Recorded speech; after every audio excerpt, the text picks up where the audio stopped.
Opinions are like behinds. Everybody got one, but sometimes your opinion can be detrimental. And what do we mean by that? Well, sometimes you can say stuff that have legal ramifications to it. And we believe, now we say we believe, and I'll be reading a lot. So just bear with me because it's a lot of legal mumbo jumbo that I don't have, just ruminating around in my head. So if you see me looking, just know that I'm reading some stuff, but I will be talking to you. Y'all heard recently that Miss Owens, and we covered her. Miss Owens said something, Candace Owens, I mean, some things about the military based on the fact that she does not want to see us going to war with Iran. Nobody wants that. Let's just be clear. We're not saying that we would love to see that. However, her advice to U.S. soldiers, a little bit off the wall, off the chain, crazy, and we believe also illegal. Oh, yeah, she might be in some legal trouble if she's not careful. Now, again, I like how sometimes she will say things like, you better do it or I would, but she did say, I would advise you to. Therein lies our issue, and we shall be breaking down what we believe she might be treading on in terms of thin ice, if not already broke through it, and is in the mid cases of hypothermia.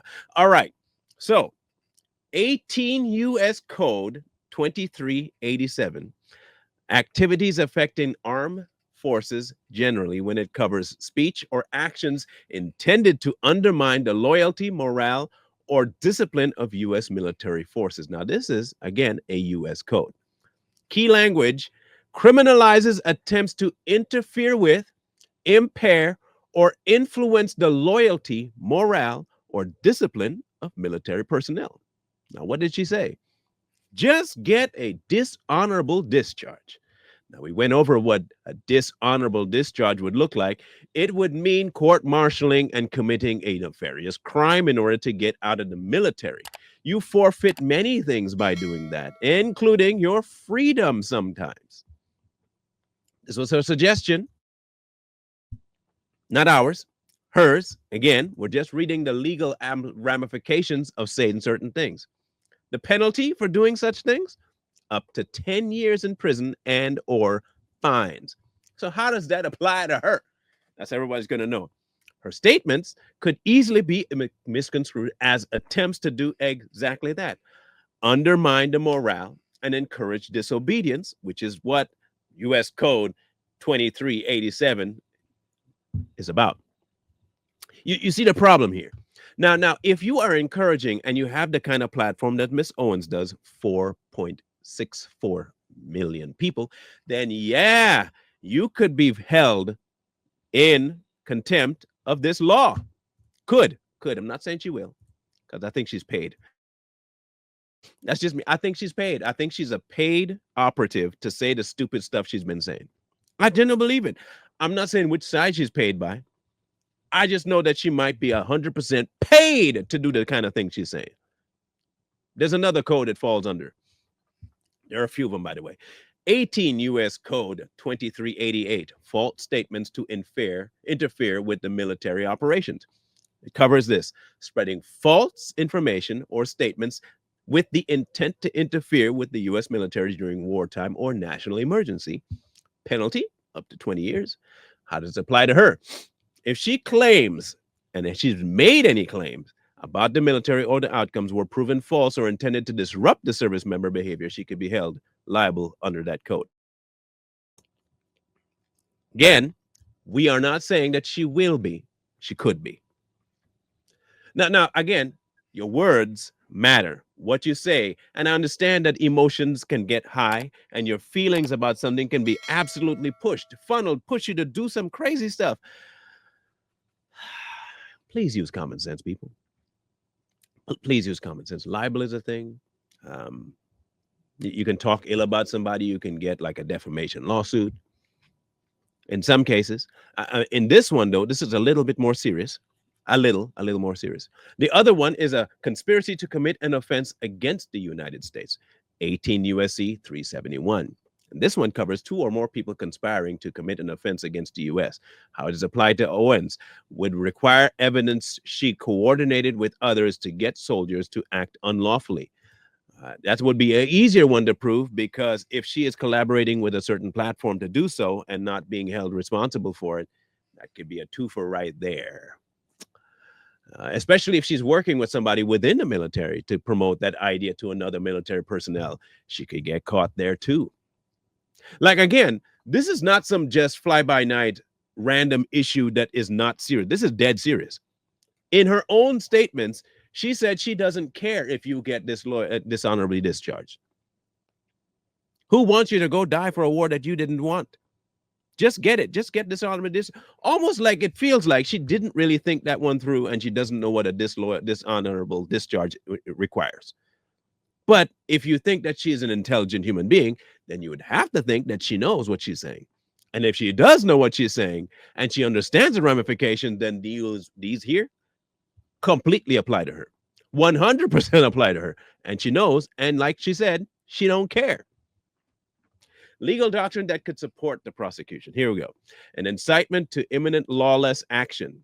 Okay. And there are court cases to support this. Brandenburg versus Ohio in 1969.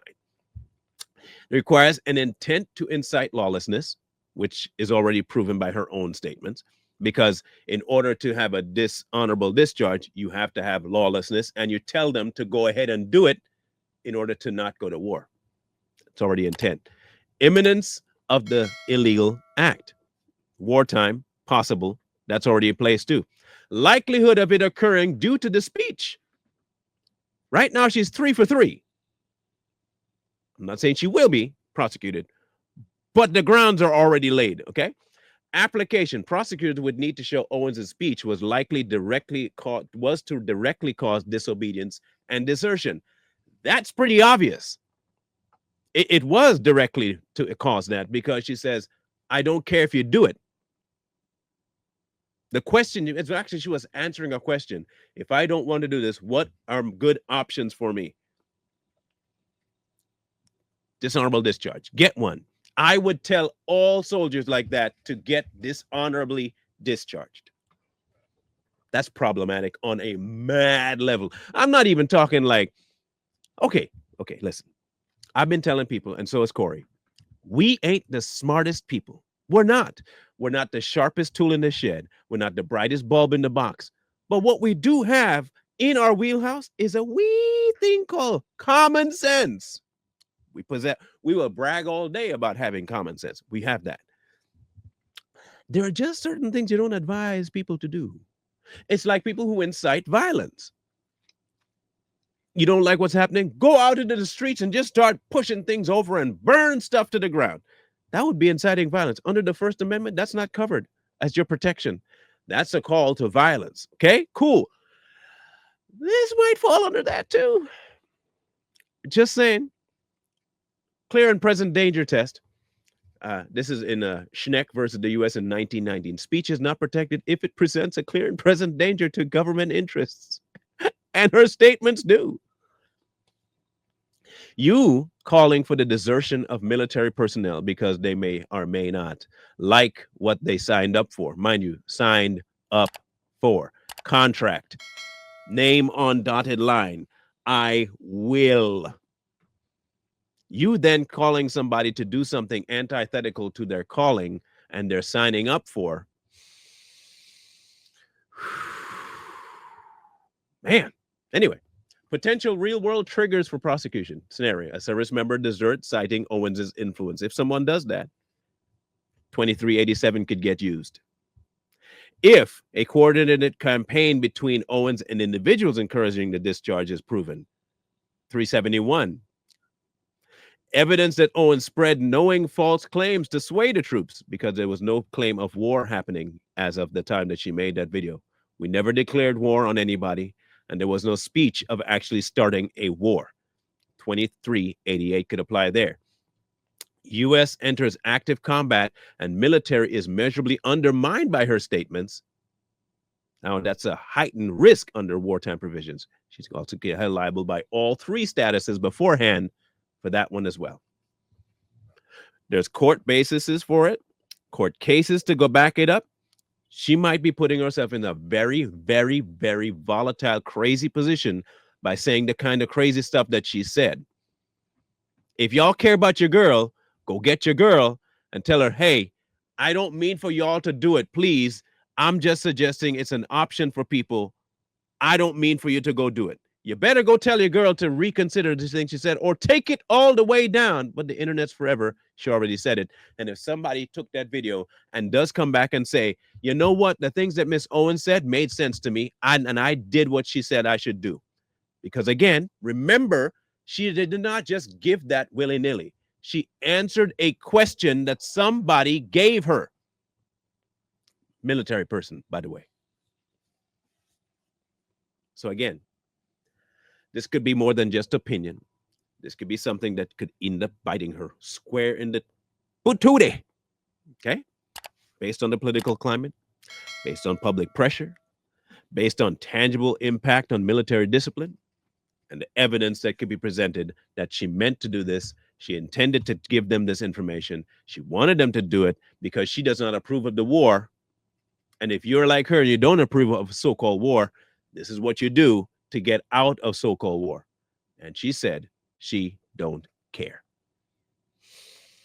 Man alive. Look, I'm just presenting the options here that are on the table for if you see some people decide that they're going to back out of the military, or you start seeing a rise in federal crimes within the confines and the ranks of the military. Don't say you don't know where they got the idea from, because they did get it from somewhere. Where they got it from was from the one and only Candace Owens.